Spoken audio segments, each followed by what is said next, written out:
আজকে খুব ছোট্ট একটা ব্লগ ভিডিও শেয়ার করছি। এই তো আমার মেয়েটা সুন্দর করে রেডি হয়ে গেছে। এখন সে তার জুতো নিয়ে কনফিউশনে আছে যে কোন জুতোটা সে পরবে। আমাকে দেখাচ্ছিল, মা এটা পরবো ওইটা পরবো। তারপরে আমি বলছিলাম যে না এটা না ওইটা পরো। তারপরে এই যে সে এখন রেডি হয়ে যাবে তার আপুর বাসায়। আর এই বাসাতে হচ্ছে আমাদের দাওয়াত। দেখেন টুকটুক করে সিঁড়ি দিয়ে উঠে গেছে। সে কিন্তু আমার কোলে আসে না, রাস্তায় বের হলেও সে একা একাই হাঁটে। আর বাচ্চার মায়ের হাতে ব্যাগ থাকবে না সেটা কি হয়? নিজের ব্যাগ থাকুক বা না থাকুক, বাচ্চার ব্যাগ তো থাকতেই হবে। সেখানে তার জামা কাপড় থাকতে হবে, খাবার থাকতে হবে। কারণ বাচ্চাদের খাবার তো সব কিছু আলাদা থাকে, সবার বাসায় তো আর এই বাচ্চাদের খাবারগুলো পাওয়া যায় না। তাই যখন যেখানেই যাই না কেন আরিশার খাবারগুলো আমি সবসময় সাথে করে নিয়ে যাই, যাতে আমার মেয়ের কোনো কষ্ট না হয়। দেখেন সে মহা খুশি, এই বাসায় আসতে পারলে তার অনেক বেশি ভালো লাগে।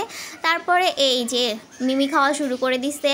সে আইসক্রিম খেতে অনেক বেশি পছন্দ করে, কিন্তু তার অনেক ঠান্ডা কাশি, যার কারণে তাকে আইসক্রিম দেই না। তবে আইসক্রিমের মতো যে কোনগুলো আছে ওগুলোর মধ্যে চকলেট থাকে, সেগুলোই এখন দেই। আর ও ভাবে যে আইসক্রিম ভেবেই খেয়ে নেয়। তারপরে এই যে এই বাসায় আসলেই সে ছুটোছুটি শুরু করে, মানে খুব বড় জায়গা পায়, অনেক খুশি হয়। তারপরে এই যে আমি একটু ভিডিও করছিলাম, এই রুমটা একটু অন্ধকার ছিল তাই ফেসটা একটু ঘোলা ঘোলা লাগছিল। যাই হোক, এভাবে আয়নার সামনে খুব কমই আমার ভিডিও করা হয়, তো আজকে একটু ভিডিও করলাম। আর এই যে এই বাসায় আসার মূল উদ্দেশ্য হচ্ছে এই বউয়া ভর্তা। মানে অনেকে মিলে একসাথে বউয়া ভর্তা খেতে কিন্তু অনেক মজা হয়, তাই বলেছিলাম যে আমরা সবাই একসাথে একদিন খাবো।